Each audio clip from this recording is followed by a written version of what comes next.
How do you react to the points? అంటే అది నేనే కాదు, ఎవరైనా చేయొచ్చు. ఇది జరుగుతున్నప్పుడు వాళ్ళు మాట్లాడే మాటలు చూస్తే సార్ ఎంత హాస్యాస్పదంగా ఉంటుందంటే, రాత్రులు ఓడకా తాగుతాడు, లేకపోతే ఉదయాన్నే ఇంకేదో చూస్తాడు, లేకపోతే ఇలాంటి సినిమాలు తీస్తాడు, వాటిని ఒక దీనికి అడ్డుగా చెబుతూ ఇప్పుడు ఎందుకంటే ఫస్ట్ ఆఫ్ ఆల్ వీళ్ళందరికీ ఒక్కటి తెలియదు ఏంటంటే, అర్థం కాదు ఏంటంటే, ఇంక్లూడింగ్ దట్ నాగబాబు గారు, నా ఇమేజ్ని నేను సీరియస్గా తీసుకోను.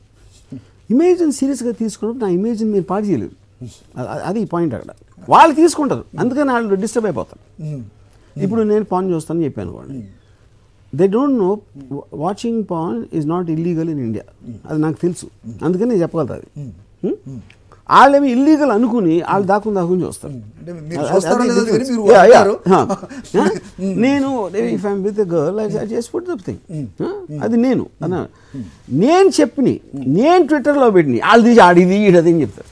నేను ఇప్పుడు ఓడక తాగుతాను నేను చెప్పిన, వాళ్ళు ఏమన్నా స్పై కెమెరా పెట్టి కనుక్కున్నారా? నేను వీడియోలు నేను ఏం పెట్టినా సరే నేను పెట్టినా ఏంది, వాళ్ళు కనుక్కున్నట్టు ఆర్జీవీ ఇది అది అంటారు. కరెక్టే, నేను కాదంటున్నానా? అది అది నా పర్సనల్ పక్కన పెట్టండి. నాకు ప్రజాసేవ ఇంట్రెస్ట్ లేదు అని చెప్తున్నా. వైసీపీ పార్టీ ఏం చేస్తుంది కూడా నాకు తెలీదు. నేను అసలు ఎవరిని పట్టించుకోను, నా ఒక్క స్వార్థం తప్పే అని అరిసి 100 సార్లు చెప్పాను. మళ్ళీ వాళ్ళు అడిగేం పట్టదు, అసలు రెస్పాన్సిబిలిటీ లేదు, అటు బాధ్యత రహితంగా జనాలను చెడగొడుతున్నాడు. అరే నేనే చెప్తున్నాను, నువ్వు చెప్పడం ఏంటి?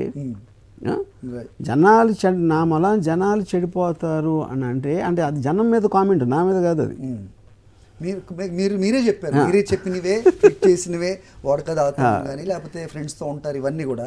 బట్ మీరు తమ్ముడిని అడిగి డబ్బులు టీ తాగండి అనడం ఏంటి సార్?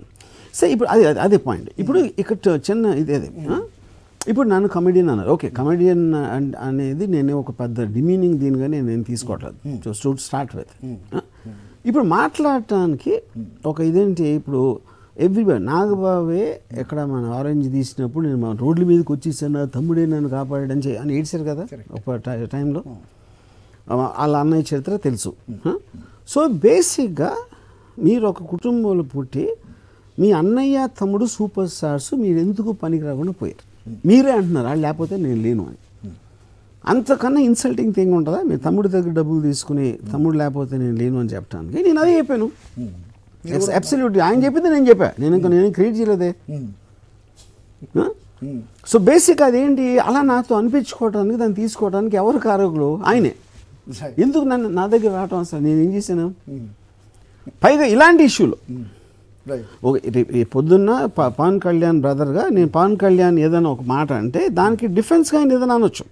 దానికి ఆ డిఫెన్స్ కానీ అది కరెక్ట్ కాదు, లేకపోతే ఇదో, లేకపోతే నన్ను ఏదో అనొచ్చు. అదే ఆ పాయింట్ ఆఫ్ ఇష్యూలో మీరు ఇలాంటి దాంట్లో నిన్ను ఎవరు చంపడలే, కమెడియన్స్ని ఎవరో చంపరు అనే దాంట్లోకి వస్తే I have to answer in the same language. చివరిగా సార్, మీరు వాళ్ళు చెప్పిన దానికి లేకపోతే వాళ్ళు ఇచ్చిన పిలుపుకి మిమ్మల్ని మీ తల తీసుకురావాలనేది ఎవరు స్పందించట్లేదు అన్న మీరు సాక్షిలో ఇప్పుడు మీరు ఉన్నారు, మనం డిబేట్ చేస్తూ ఉన్నాం. డూ యూ వాంట్ గివ్ అంటే కాల్ ఏమైనా చేస్తారా వాళ్ళకి ఏమైనా పిలిపిస్తారా? మీరు స్పందించాలని కానీ మీరు ఖండించాలని ఏమడని ఎవరు అంటే వాళ్ళు చేసిన దాన్ని బట్టి వాళ్ళు ఎలాంటి మనం ఎందుకు అడగాలి అసలు? Okay, so you constantly seeking the help of law. చట్టం help is not the point. I have a right as a citizen, as a member of the public, and the prevailing system ఎలా operate చేస్తుంది అనేది ఉంటుంది. I will just bring their attention to the point. ఇప్పుడేంటి కొలికిపూడి అనేవారు under ground లో ఉన్నారని చెప్పారా? మీకు ఏమైనా ఐడియా ఉందా? I have no idea. నేను అసలు పట్టించుకోవట్లేదు. Because that is not my job. My job is to bring attention to the cause. Okay.